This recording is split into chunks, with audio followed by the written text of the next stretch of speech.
So you mentioned border radio and some of that with your dad. Um, at that time, it's hard for us this day and age to try and wrap our head around how the music business worked and how you would get played on the radio because it's a whole different animal today. But back then, tell me a little bit about that, and then also maybe some of his vaudeville days. Well, back then, the 20s, 30s, of course, even in the 40s, if you were going to record, you had to get a recording contract. You couldn't just record like we do today. Uh, so to get a recording contract, uh, that was a big deal for people. Daddy had that recording quite a few things.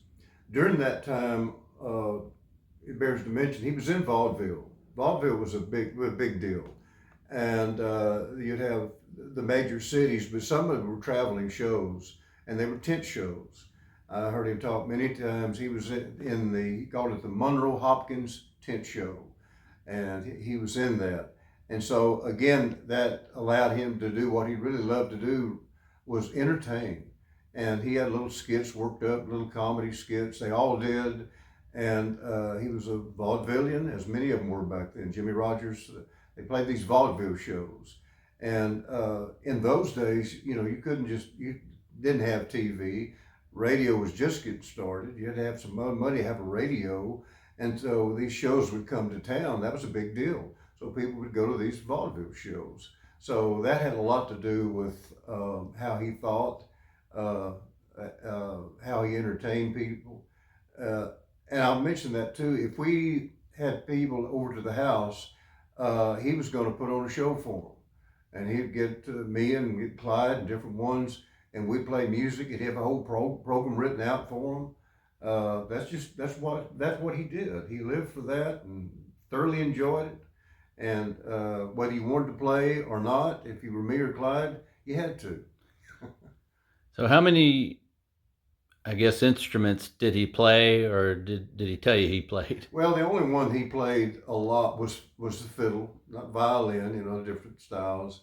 Was fiddle. As I he learned to play cornet when he was in the army. In fact, he tells a story about that. When he was discharged, he and a friend of his who also played cornet, played bugle. They came to the old family home place about time for them to get up in the morning. And the way they announced that they were back from the army is both of them played reveille in two-part harmony. And that awakened everybody in the farm that they were home. And I thought, just like him, he couldn't just say, "Hey, I'm home."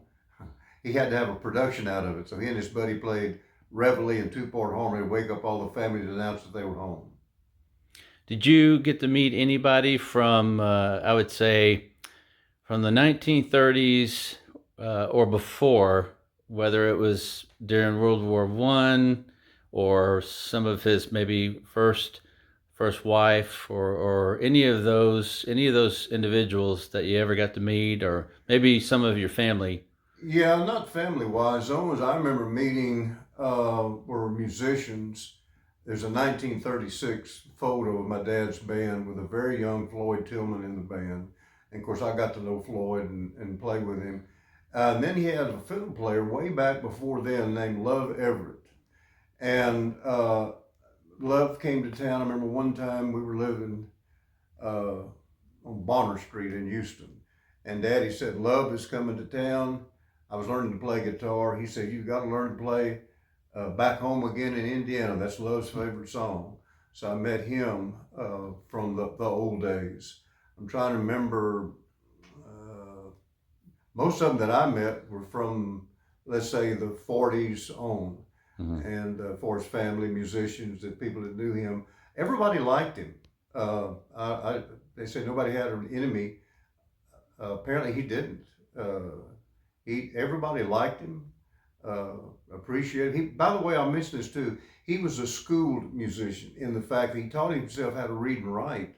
And most of the musicians coming up through the Jimmy Rogers era only, most of them didn't know how to read music or write music. He did, and he would write them out, lead sheets and all. So he, for his musical knowledge, just the knowledge of it, he was very good at it. He always tried to get Clyde and me to sit down and learn how to read music. And for both of us starting out, that was just too boring. We didn't want to do that. And years later, I look back, I said, dummy, you should have let him teach you how to read. I think didn't he have a music shop for about what 10 years or so? And Yeah, apparently in Dallas, mhm. he and another guy had a music store in Dallas. A lot of the people that he met, pretty famous people, was in Dallas. You want to mention that now, or Yeah, it's fine. good time? Yeah, he mentioned, for instance, there's a cowboy character actor named Chill Wills, and he knew Chill. He knew Ginger Rogers. He said that the radio programs, her mother, they lived in Dallas, or the Dallas area. She would bring Ginger Rogers as a little girl to the radio broadcast, and she would sing. And he said he used to bounce Ginger Rogers on his lap when she was a little girl. And then, of course, then she grew up and became a big girl and very famous in Hollywood with Fred Astaire in movies. And I'm trying to remember some of the other people, but a lot of those people he met, I believe, including Jimmy Rogers, was during his time in Dallas in radio. Now you had mentioned that with border radio, he obviously traveled for that. But any other places that he traveled around the country, maybe that he got to meet people? Uh, Not that I know of, mainly that I know of. Of course, he was 51 when I came along. Was mainly Texas, North Texas, Central Texas, Southeast Texas, into Mexico, Louisiana, and I'm sure he went into Oklahoma. I don't remember him saying that, but other than that, he didn't go too far, you know, from home, so to speak. So as far as his name, I think you'd mentioned he got his name from somebody that they knew.